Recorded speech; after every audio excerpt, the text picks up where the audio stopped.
कोई भी राजनीतिक दल राज्यसभा सांसद किसको देता है? ऐसे नहीं देते। जान पहचान बड़े बड़े जो होते हैं, जिनके रूट्स होते हैं इधर से उधर, उनको ही मिलता है। लोग इन दोनों तीनों चारों, पता नहीं यहाँ कितनी पार्टियां, सारी पार्टियों से त्रस्त है। इन पार्टियों ने जनता को क्या दिया? इन पार्टियों ने जनता को सिर्फ धोखा दिया। तो बड़े बड़े मंत्री हैं, उनके ही विधानसभा में चारों तरफ खड्डा ही खड्डा है। और ये खड्डा ना सिर्फ सड़कों पर है, ये खड्डा हर तरफ है। ये खड्डा इनके दिल में भी है। दिक्कत सिर्फ नियत की है, दिक्कत सिर्फ सोच की है। नियत में ही खोट है, क्योंकि राजनीति में ये काम करने नहीं आते। राजनीति को ये सेवा करने की जगह नहीं समझते। राजनीति इनके लिए सिर्फ पैसा कमाने की और सत्ता हथिया के पावर को एंजॉय करने की जगह है। अरे बिजली के कनेक्शन घंटे भर में लगना चाहिए अगर कोई ऑर्डर कर दिया। कोई एहसान कर रहे हो क्या? किसान को बिजली दे के ये उसका अधिकार है। उनको अपने डर को छुपाने के लिए या डर के कारण ये कह रहे हैं कि मैं अब इस समाज से डिप्टी सीएम बना दूंगा, उस समाज से डिप्टी सीएम बना दूंगा। 30-35 समाज है हरियाणा में। कि मिल लो मंत्री जी, मिल लो मंत्री जी, मिल लो विधायक जी। विधायक जी के पास टाइम नहीं है, मंत्री जी के पास टाइम नहीं है। अब चुनाव आ गया तो आप फलाने देंगे, ढिकमा देंगे, ये बोले रख लो अपने पास। जब भी इलेक्शन होती है एसवाईएल का मुद्दा छेड़ दिया जाता है, उसका मतलब क्यों ऐसा होता है? प्रश्न तो केंद्र सरकार से पूछनी चाहिए। हमें पानी चाहिए, हरियाणा को चाहिए, पंजाब को चाहिए, दोनों को पानी चाहिए, और देने की जिम्मेदारी केंद्र सरकार के पास है। पहले पंजाब और उसके बाद दिल्ली, या फिर कह ले पहले दिल्ली की तर्ज पे पंजाब में जो डेवलपमेंट हुई, अभी वो पूरा काम हरियाणा में चल रहा है। सो इसके बीच क्या वहां पर एक्टिविटीज हुई, कौन सा शख्स, कौन सा चेहरा चर्चा में है, उससे भी मिलवाएंगे। वो ऐसा शख्स है जो आप जैसे, हम लोगों जैसे एक छोटे से परिवार से निकलकर किस तरीके से लोगों की प्रॉब्लम्स को सॉल्व कर रहे हैं और लोगों के बीच अपनापन बिठाकर बैठे हुए हैं।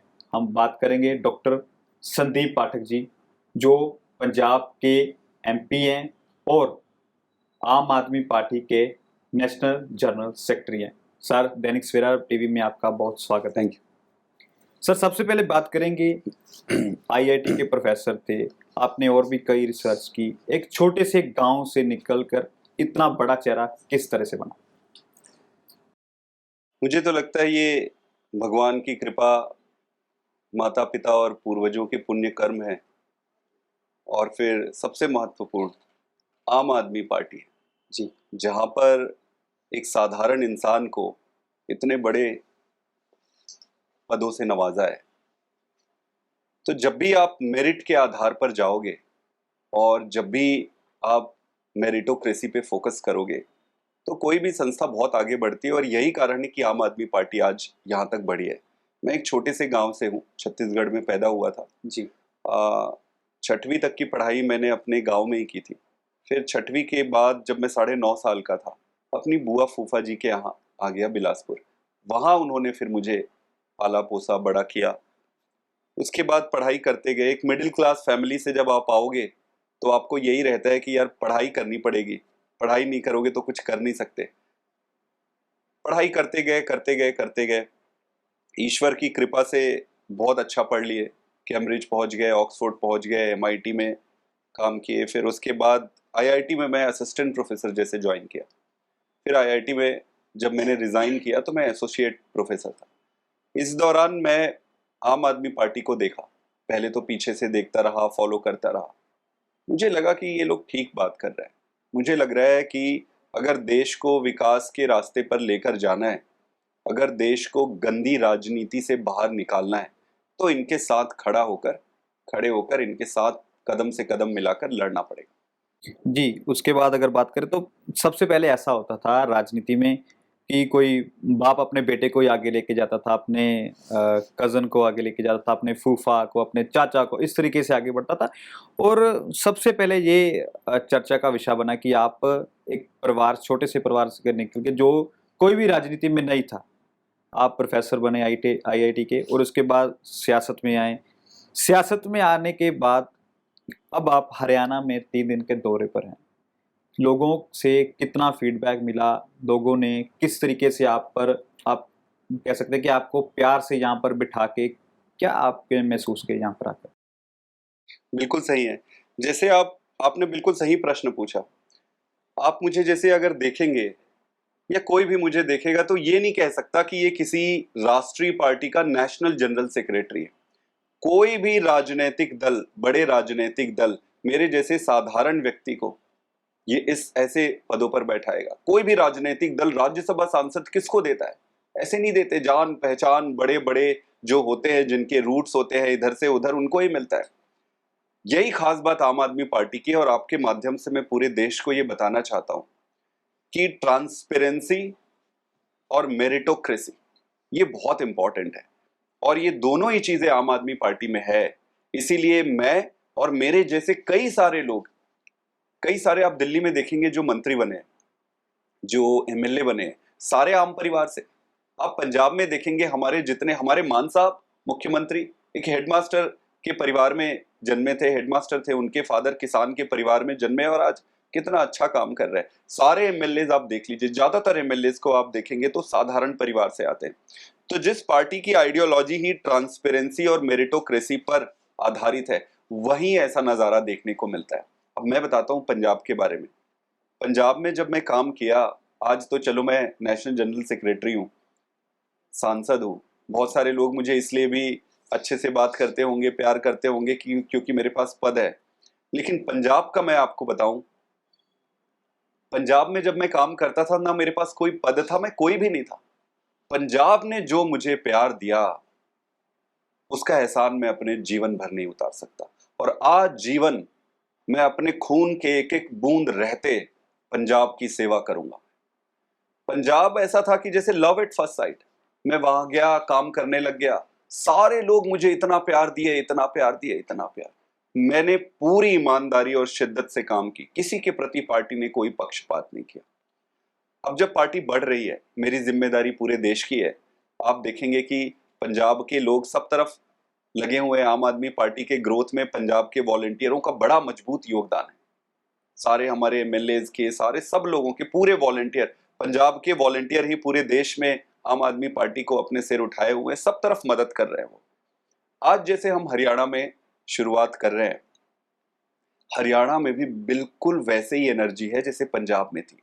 लोग इन दोनों तीनों चारों, पता नहीं यहाँ कितनी पार्टियां, सारी पार्टियों से त्रस्त है। उनको बदलाव चाहिए। और केजरीवाल तो हरियाणा का लाल है। जब केजरीवाल पे पंजाब भरोसा कर गया, जब दिल्ली भरोसा करती है, गुजरात भरोसा करती है, पूरा देश भरोसा करती है, हरियाणा तो भरोसा करती है। बहुत अच्छा माहौल है और बहुत अच्छा होने वाला है। इसी पर आते हैं कि जो अरविंद केजरीवाल है यहाँ के लाल हैं, यहाँ पर पैदा हुए हैं, उनकी अपनी जन्मभूमि एक तरह से। तो अब लोगों में कितनी उत्साहितता है इसको लेकर, क्योंकि जितनी हमने अपने सोर्सेस से इंफॉर्मेशन एकत्र की है, लोग पिछली सरकारों से भी परेशान है और साथ में लोग, पिछले दिनों आपके वॉलंटियर्स ने एक खड्डा यात्रा निकाली थी, उसका क्या महत्व था? क्योंकि पहले हमने और कई शोभा यात्रा सुनी, एक अलग वर्ड निकल के आया जब आप दौरे पर आना था, खड्डा यात्रा, उसका थोड़ा सा बताएं। मैं बताता हूँ आपको। आप देखेंगे मोटा मोटी हरियाणा के लोगों ने, हरियाणा के जनता ने सभी पार्टियों को बराबर मौका दिया। कांग्रेस को इतनी बार मौका दिए, बीजेपी को पिछले कितने सालों से मौका दे रहे हैं, सारे दूसरी पार्टियों को मौका दिए। कोई भी पार्टी ये नहीं कह सकती हरियाणा की जनता को कि आपने हमें मौका नहीं दिया। दिल खोल के मौका दिया और सबको बराबर प्यार किया। लेकिन प्रश्न ये है कि इन पार्टियों ने जनता को क्या दिया? इन पार्टियों ने जनता को सिर्फ धोखा दिया है। अब जनता बदलाव चाहती है, जनता को उसका हक चाहिए। अब कब तक गुमराह कर सकते हो जनता को? देश में पैसा है, हरियाणा के पास पैसा है, जनता को विकास चाहिए, जनता को विदेशों जैसे विकसित होना है, नंबर 1 बनना है। किसानों को अपनी हितों की रक्षा चाहिए, बेरोजगार है उनको रोजगार चाहिए, महिलाओं को सम्मान चाहिए। कब तक ऐसे ये घिचपिच में इनके पड़े रहेंगे? इन्होंने क्या दिया है देश को? इन्होंने हर तरफ खड्डा ही दिया है, हर तरफ खड्डा दिया है। अब अगर असली खड्डे की बात करूं तो जो आप बात कर रहे थे कि ये खड्डा यात्रा और वो सब जो निकल रहे थे, यहाँ इंफ्रास्ट्रक्चर और रोड्स के जो मेन रोड है वो तो कई जगह ठीक है, आपको लगेंगे, जैसे ही आप गांव के अंदर और छोटे शहरों में जाना शुरू करेंगे, खड्डा खड्डा खड्डा। इतने बड़े बड़े नेता हैं, जो नेता है, गृह मंत्री है, जो बड़े बड़े मंत्री है, उनके ही विधानसभा में चारों तरफ खड्डा ही खड्डा है। और ये खड्डा ना सिर्फ सड़कों पर है, ये खड्डा हर तरफ है, ये खड्डा इनके दिल में भी है। इनको जनता से कोई मतलब नहीं है, खड्डा है इनके दिल में। लेकिन दूसरी तरफ बात करें पंजाब की, दिल्ली की, तो केंद्र में सरकार बीजेपी की है, पंजाब में भी आम आदमी पार्टी की है, दिल्ली में भी आम आदमी पार्टी की है। विकास हो रहा है, दिख भी रहा है, सड़कें बन रही है, स्कूल बन रहे हैं, हॉस्पिटल बन रहे हैं। और इसकी बात हरियाणा की करें तो यहाँ पर स्टेट गवर्नमेंट जो भी, वो भी हरियाणा की है, और केंद्र में भी माफ करना, बीजेपी की है, और केंद्र में भी बीजेपी की। फिर क्या प्रॉब्लम है? लोग कहते हैं कि सरकार से पैसा आता है, केंद्र सरकार से, लेकिन लगता कहीं नहीं है। वही बड़ा प्रश्न है। हम सारे लोग यही तो सोचते हैं, इसी सोच में पड़े हैं सारे, कि भाई केंद्र में भी आपकी सरकार है, राज्य में भी, हरियाणा में आपकी सरकार है, फिर ऐसी क्या दिक्कत रह जाती है? और पैसा भी है, केंद्र सरकार के पास भी बहुत पैसा है, राज्य सरकार हरियाणा के पास बहुत पैसा है, फिर दिक्कत कहाँ है? दिक्कत सिर्फ नियत की है, दिक्कत सिर्फ सोच की है। नियत में ही खोट है, क्योंकि राजनीति में ये काम करने नहीं आते, राजनीति को ये सेवा करने की जगह नहीं समझते। राजनीति इनके लिए सिर्फ पैसा कमाने की और सत्ता हथिया के पावर को एंजॉय करने की जगह है। जो वो कर रहे हैं भाई, जो वो करने आए हैं वही वो कर रहे हैं, कोई ज्यादा उम्मीद नहीं है। देखो, उम्मीद तब होती है जब आप किसी को देखे ना हो, तब आप उम्मीद लगाओगे। किसी पे एक बार आप भरोसा कर सकते हो, दो बार, इन्होंने बार बार भरोसा तोड़ा है। इनके पास पर्याप्त संसाधन है, जनता इनको मदद कर रही है, जनता ने इन्हें प्यार दिया, इन्होंने जनता को सिर्फ धोखा दिया है, और नियत ही खोटी है, और बाकी सब कुछ ठीक है। आने वाले दिनों में भी चोन प्रचार इसी तरह से जारी रहेगा। चोन मैनिफेस्टो में मेन आपने क्या लोगों को दिया कि क्या, किस तरीके से आप इंफ्रास्ट्रक्चर देंगे अगर आपकी सरकार बनती है? तो वैसे तो लोग जिस तरीके से बता रहे हैं 101% है कि आम आदमी पार्टी की सरकार अब हरियाणा में भी आएगी, लेकिन आपकी तरफ से क्या उन्हें भरोसा दिया गया? देखिए, हमारा मुद्दा बड़ा सीधा है। हम राजनीति में भी इसीलिए आए हैं कि हम जनता के जीवन को सुखी बनाना चाहते हैं। हम चाहते हैं कि जनता के जेब में 4 पैसे पड़े रहें। हम चाहते हैं कि जनता के पास पैसा हो, वो अमीर बने। जनता के पास जब पैसा आएगा तो सारी समस्याओं का समाधान हो जाएगा। जनता को न्याय दिलाना है, सुखी रखना है। कैसे करोगे आप? अगर ये सारी चीजें करनी है, जनता को सुखी बनाना है, जनता को विकसित करना है, तो आपको हरियाणा के गांव के घर घर के अमीर गरीब सबके बच्चे को अच्छी शिक्षा और फ्री में शिक्षा देनी पड़ेगी, ताकि कोई ना छूटे, हर बच्चा पढ़े। किसान का आदमी, क्या किसान के आदमी का यह अधिकार नहीं है कि उसका बच्चा डॉक्टर, इंजीनियर, कलेक्टर बने, बड़ा बिजनेसमैन बने? क्या गरीब रेडी पटरी वाले के बच्चे का अधिकार नहीं है कि वो आगे बढ़ के अफसर बने? पर आप सोचो कि जब तक वो सही स्कूल ही नहीं जाएगा, और फिर उनको बोलोगे कि अमीरों के बच्चों के साथ कंपटीशन करो, ये परीक्षा में बैठो, अरे वो कैसे परीक्षा पास करेगा जब वो कभी उसको पढ़ाया ही नहीं गया है? तो ये उनका अधिकार है, और हरियाणा का अधिकार है, एक एक बच्चे का अधिकार है। तो शिक्षा हमारे लिए बहुत महत्वपूर्ण है। दूसरा, जब तक परिवार स्वस्थ नहीं होता है ना, तब तक आप आगे नहीं बढ़ सकते। आपको हर एक परिवार को, हर एक व्यक्ति को मुफ्त में अच्छी स्वास्थ्य सुविधा देनी पड़ेगी। किसान देख लो, आप किसानों की, हरियाणा के किसान कितने मेहनती, यहाँ की भूमि भी कितनी उपजाऊ है, सब कुछ है। दिक्कत सिर्फ सरकार की है। यहाँ ना पूरी तरीके से फसलों की खरीदी करते हैं किसानों से, ना इनको पूरी एमएसपी देते हैं, और अगर खरीदी भी कर लेते हैं तो आप देखो मंडियों में धान पड़ा पड़ा सड़ रहा है, उसको ये एक जगह संभाल भी नहीं सकते। ये दुर्दशा इन्होंने कर रखा है। किसान अपने ट्यूबवेल के लिए लगाने के लिए अगर बिजली के कनेक्शन के लिए अप्लाई किया है, तो पता नहीं कितने साल उसको बिजली के अरे बिजली के कनेक्शन घंटे भर में लगना चाहिए अगर कोई ऑर्डर कर दिया तो। कोई एहसान कर रहे हो क्या किसान को बिजली देके? ये उसका अधिकार है। तो सोचो कि सालों साल अगर बिजली के कनेक्शन देने में आप किसानों को कर दोगे, और फिर बोलोगे हरियाणा विकसित होगा, हरियाणा विकसित कैसे होगा? जब तक आप किसान को विकसित नहीं करोगे, किसान को आगे नहीं बढ़ाओगे, हरियाणा विकसित कैसे होगा? व्यापारी वर्ग दुखी है, इतना कॉम्प्लिकेटेड टैक्स बनाए हैं, हर चीज में इतनी महंगाई है, आम जनता त्रस्त है। बेरोजगारी, बेरोजगारी में कहते हैं कि हरियाणा नंबर 1 पहुंच गया है। आप बेरोजगार युवाओं को बेरोजगार रख कर कैसे नंबर 1 बनाओगे हरियाणा को? वो बेरोजगार युवा फिर क्या करेगा? वो फिर उल्टे सीधे काम पे जाएगा तो फिर उसको दोष देगा कि ये कर दिया वो कर दिया। नहीं, उसकी गलती नहीं है, जिम्मेदारी सरकार की बनती है रोजगार देने की। महिलाओं का सम्मान, आदमी 2 जून का खाना मिले ना मिले, मान सम्मान उसका हक बनता है। मान सम्मान उसकी उसकी बेसिक चीज है।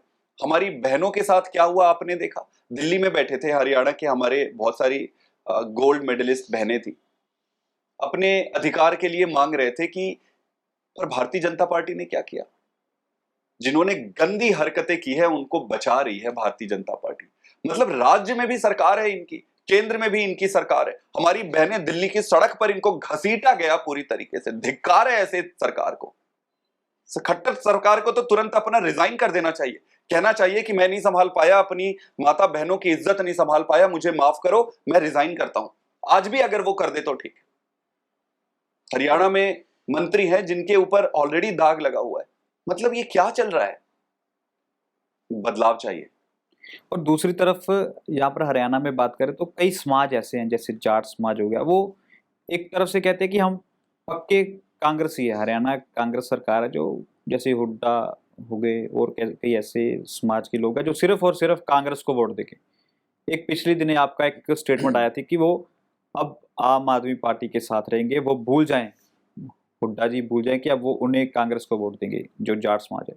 उसका क्या लॉजिक था? किस तरीके से वो आप आम आदमी पार्टी में भी कई जाट समाज के लोग जो शामिल हो चुके हैं, वो बड़ी गिनती में शामिल हो रहे हैं। देखिए, इन पार्टियों को बहुत बड़ी गलतफहमी है।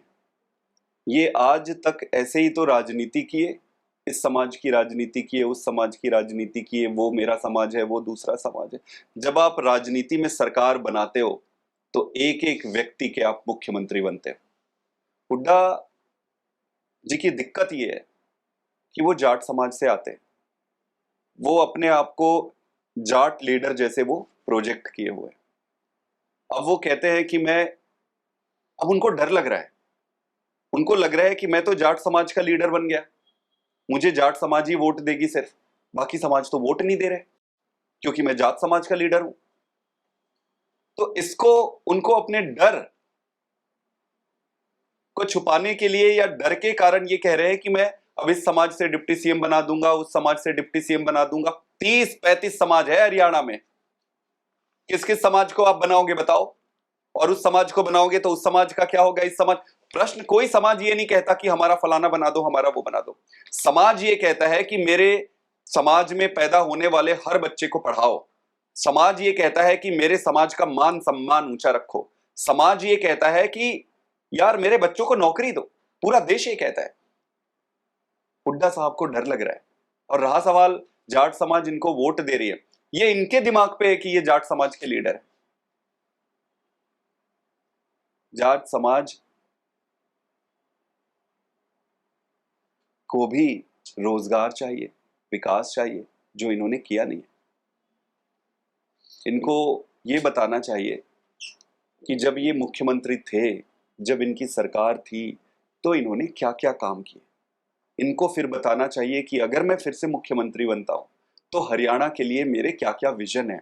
इनसे ये कोई नहीं पूछ रहा है कि कौन मंत्री बनेगा, कौन मुख्यमंत्री बनेगा, पहले दिन से ही शुरू हो गए। इसका मतलब इनको काम से कोई लेना देना नहीं है। इनको मुख्य, किसी की बपौती है क्या कि अब तू बन गया, इस बार मेरी बारी है, मेरी बारी है, मैं बनूंगा? किसी ने ठेका ले रखा है कि तू बनेगा? कोई दूसरा क्यों नहीं बन सकता?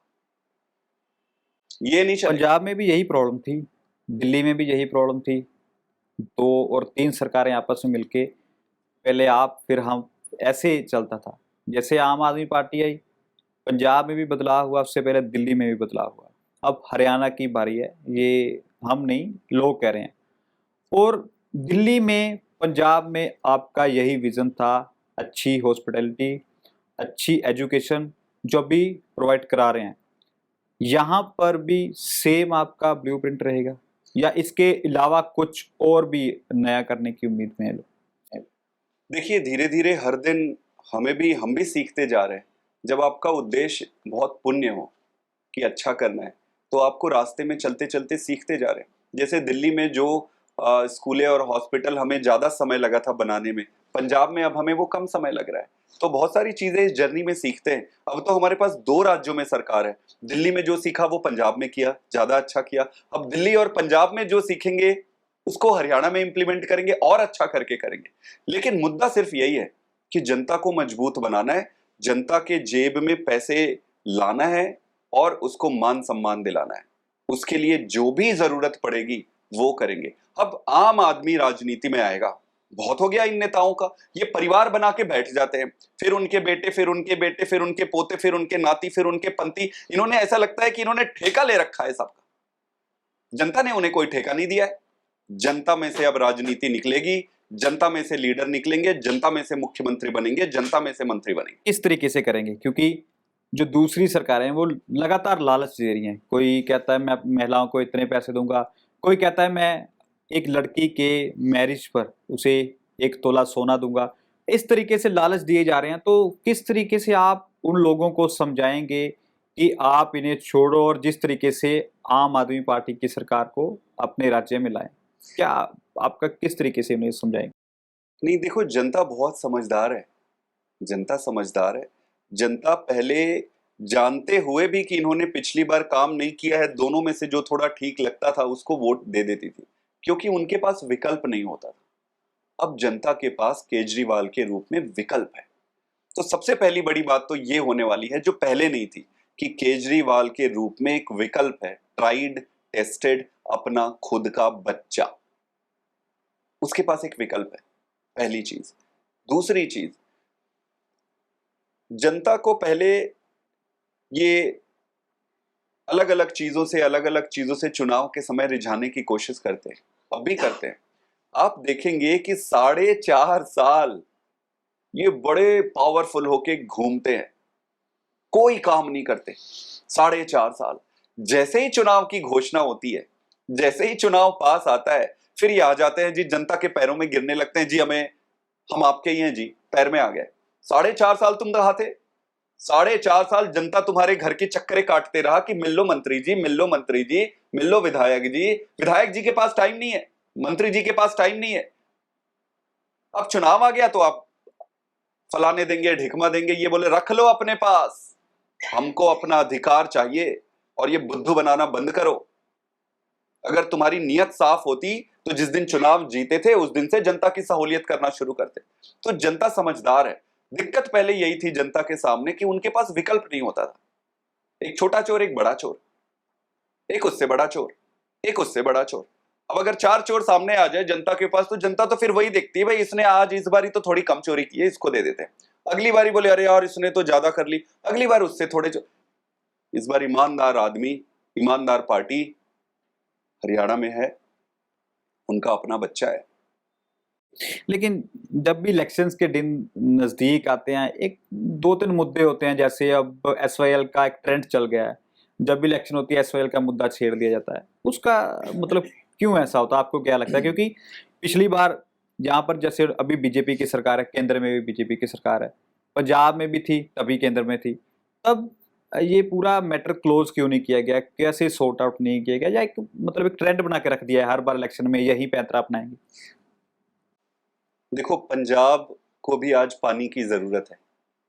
पंजाब को पानी देने की जिम्मेदारी केंद्र सरकार की है।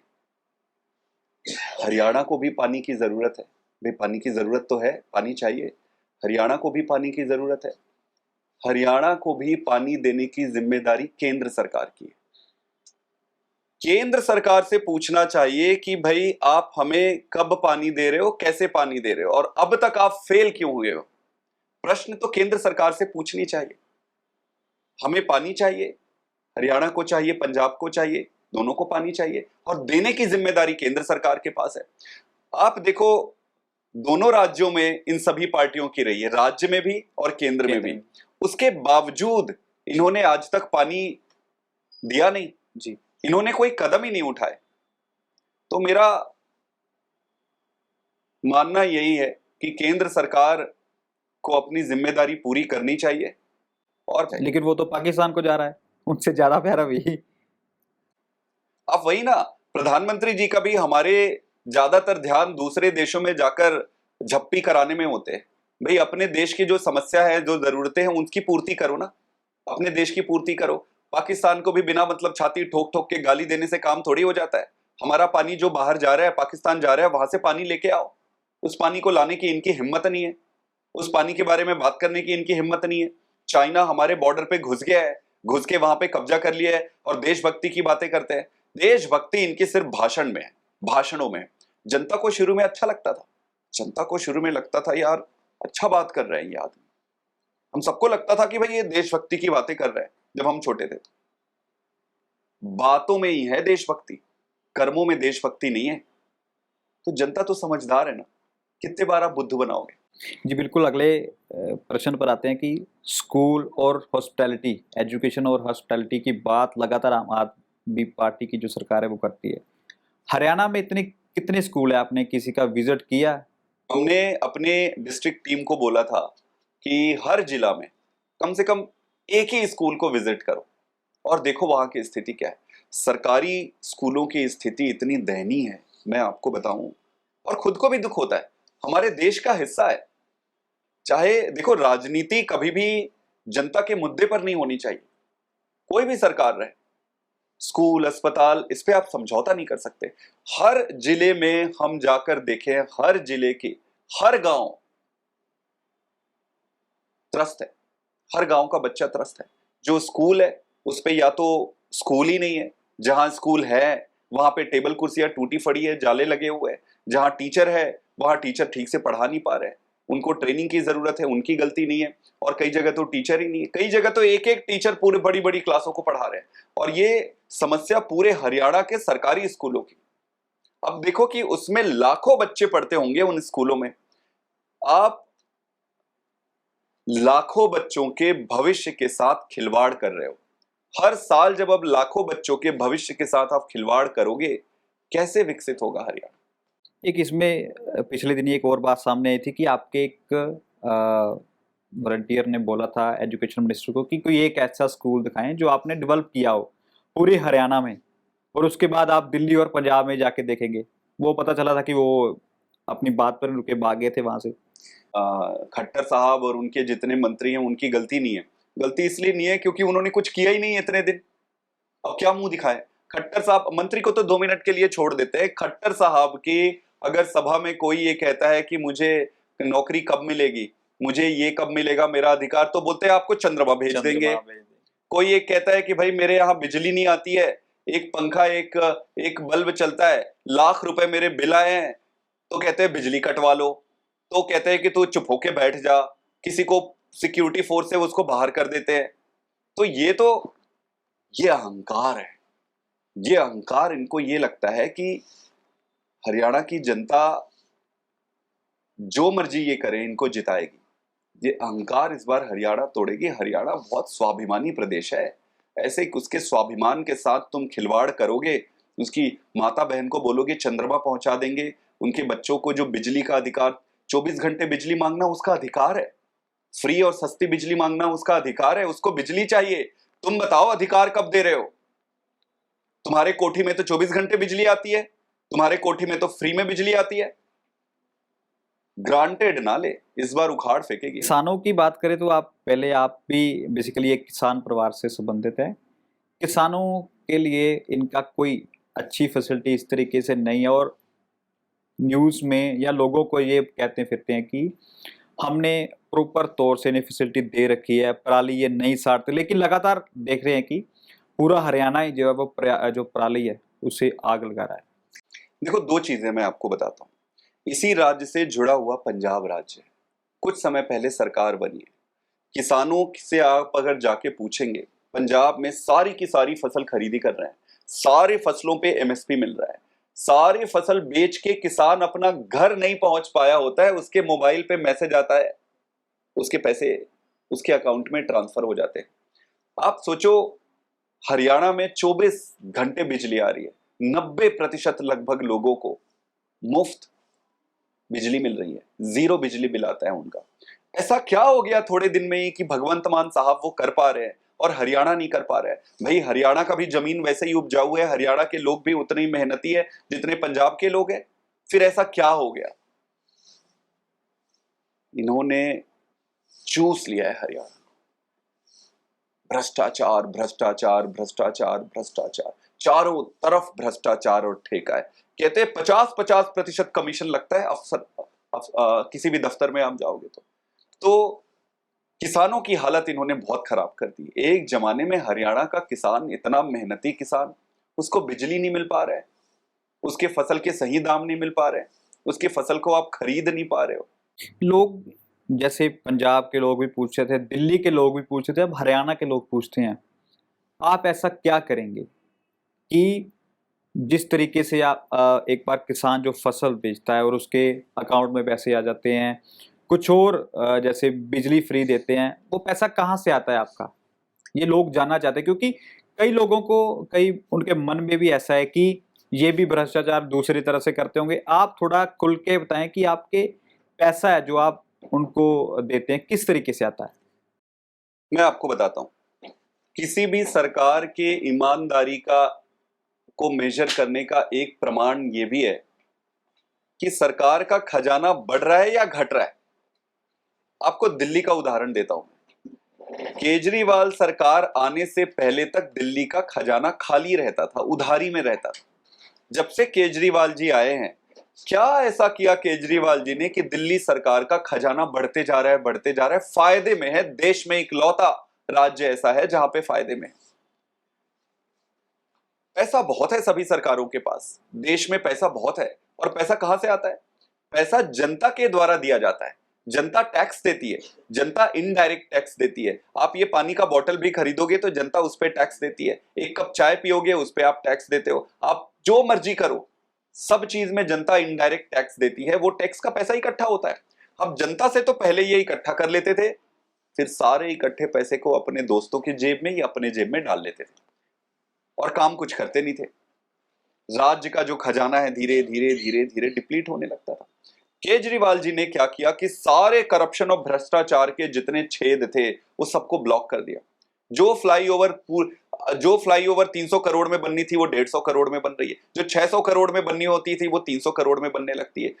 ईमानदारी से और सच्ची नियत से आप काम करोगे तो पैसे जो भ्रष्टाचार में जाते थे वो बचते हैं, पहला। दूसरा, जब आपका सरकार, आपका नेता ईमानदार होना, तो जनता भी ईमानदारी से अपने टैक्स देते हैं। जनता खुशी खुशी कहती है कि भाई आप टैक्स लो, टैक्स लो, पैसे बचाओ और गवर्न करो। केजरीवाल पे भरोसा है, वो आगे कर रहा है, बढ़ा रहे हैं। वैसे ही भगवंत मान जी पे आप ले लो। भगवंत मान जी जब से मुख्यमंत्री बने पंजाब के, बिजली की जब हमने घोषणा की तो सारे लोग कहते थे कि कैसे होगा, कैसे होगा, नहीं होगा। हो गया बिजली। एक पावर प्लांट था जो कब से बंद था, कोयला ही नहीं था उसके पास, कोयला की सप्लाई नहीं थी। कोयला की सप्लाई किए, सरकारी पावर प्लांट्स खाली पड़े हुए थे, छोड़ दिए थे। ये यही तो करते थे ना पिछली सरकारें, जो सरकार की अपनी प्रॉपर्टीज होते थे उसको खराब कर देते थे, बोले इसको खराब कर दो। उसके बाद प्राइवेट ठेके में लाते थे, ठेके में कई गुने ज्यादा महंगा में लाते थे और उनसे कमीशन भी लेते थे। तो ईमानदारी से जब आप काम करोगे ना तो पैसे के सोर्स बहुत हैं। हरियाणा में भी बहुत पैसा है, बस इनको खाना, ये जो भ्रष्टाचारी जितने हैं उनको भ्रष्टाचार इनसे बंद करानी पड़ेगी। बहुत पैसा है।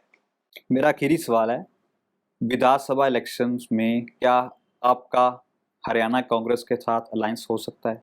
नहीं, बिल्कुल नहीं है। देखो, अभी हम इंडिया गठबंधन में हैं और इंडिया गठबंधन जो हुआ है वो लोकसभा चुनाव के लिए हुआ है, राष्ट्रीय स्तर पर किया गया है।